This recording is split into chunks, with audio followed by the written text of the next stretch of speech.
is Paul Salfen, and we are here. I am not the trick shot cop. I can't play basketball at all. Shocking, I know, given how I look. And we got a guy with us. Do you know him? You love him. You've seen him on TV. You've seen him in the movies. Here he is. Roshawn, how are you? Good. How you doing, brother? Man, I'm doing good. Here we are. Yeah. We got stuck in this podcasting room. There's cameras all around us. Yeah. I feel like I did something wrong. I need to admit to something. So tell us about the movies and TV shows you're on, because I know people, like, you walk by and people go, oh, wait, didn't you get shot? Yeah. It happened to me last night. Yep. My name is Roshawn Franklin. I've been an actor for about 20-something years.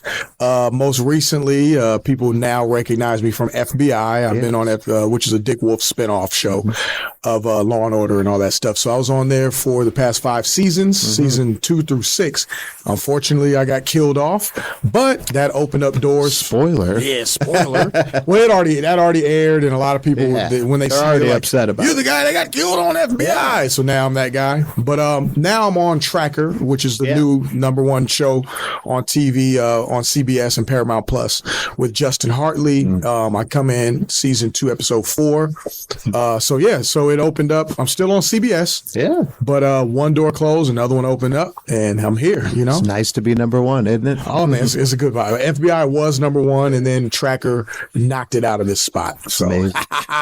Love it. So when did you get that acting bug? Were you watching TV when you were a kid and just go, I want to do that? Because, sometimes you don't know what you're getting into. Yeah, exactly. I wouldn't say for me it happened that way, because I was playing basketball from 7 years old all the way through college. And when I was about 18, since I live in LA, not too far from Hollywood is where I grew up, maybe 10 minutes south, I was in an elevator in Hollywood one day with a buddy of mine who was working on he was going to a studio. He was a rapper. Went with him one day. He was a high school friend.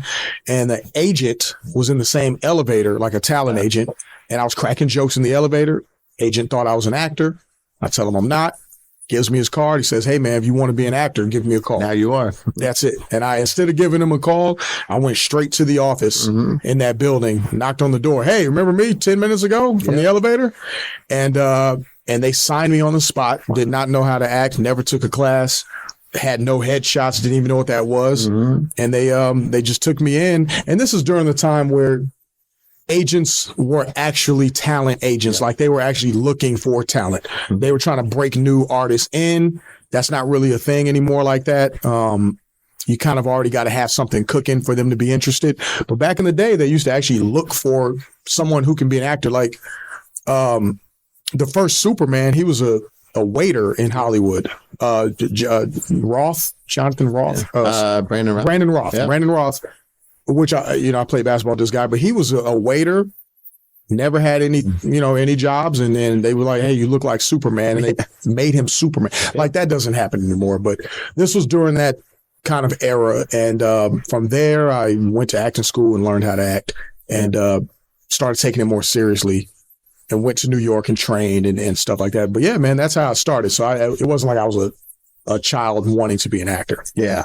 Well, it's hard out there. I mean, that's the thing. I think people don't always think about the craft of it. They just think about the lights and the glitz and the glam and sometimes the ditty parties. And yeah, man, the baby oil. Oh no, we went there. We went there, but here it is. It's all right. It's Friday. Yeah, exactly. So, but the thing is, I think that people misunderstand how much craft it actually takes, because the thing is, it's not as glamorous as you'd think. You're watching on TV, and one day you're thinking, man, this is so cool. Look, I'm on a movie set. Yeah. And then 15 hours later, you're like, I'm still on the set. Yeah, man. Oh, dude, and hurry up and wait. There's a hurry up and wait all the time. Yep. And as my friend Larry Hagman, who is JR on Dallas, always said, acting is a constant state of unemployment. Oh, yeah, man.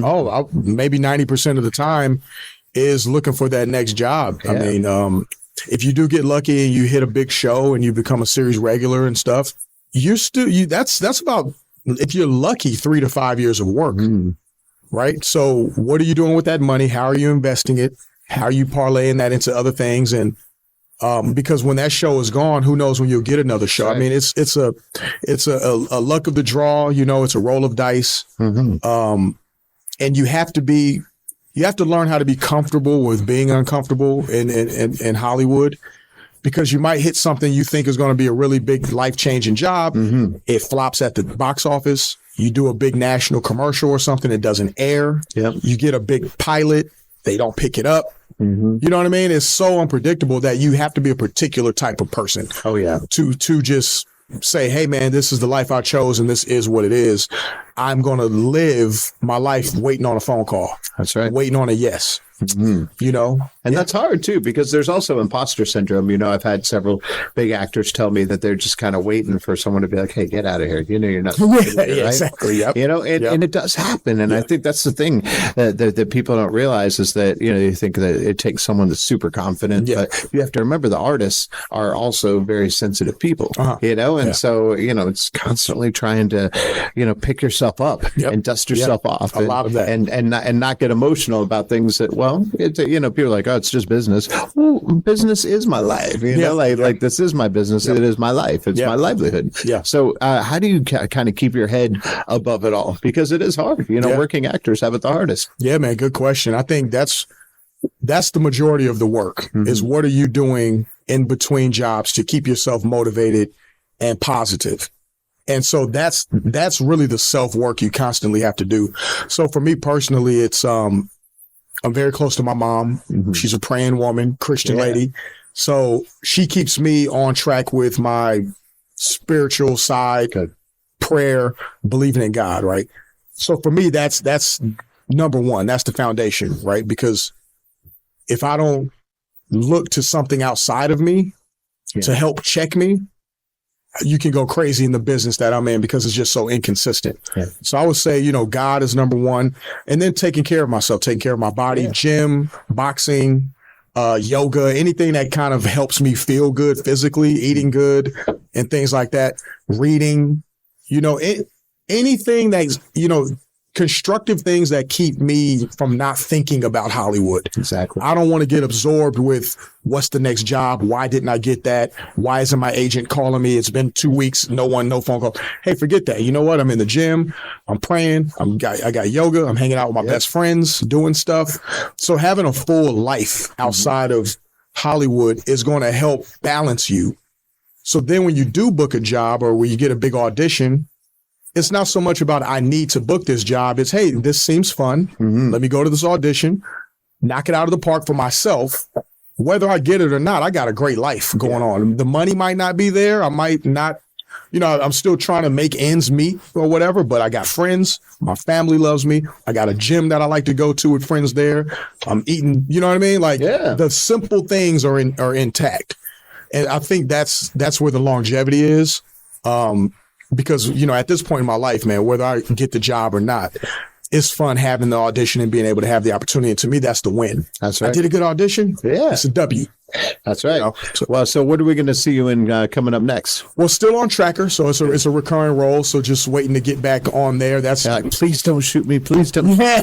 You know, exactly. Don't track me. Don't track me. Don't get me off the Tracker. So, that's going on. But, yeah, aside from that, just other business ventures outside of Hollywood. Like when it comes to acting, it's so unpredictable. Like we're having this conversation now, but in 2 weeks or a month from now, it could be a different conversation. Right. You know, and that's just what it is. Yeah. But as of now, that's the job that's cooking. So, well, you know, you find yourself in LA amongst all that stuff, and then you find yourself in Hazlet, Texas, drinking a high roller, just like that. You know, right here, DTX. Put that on. Doing it. That's right.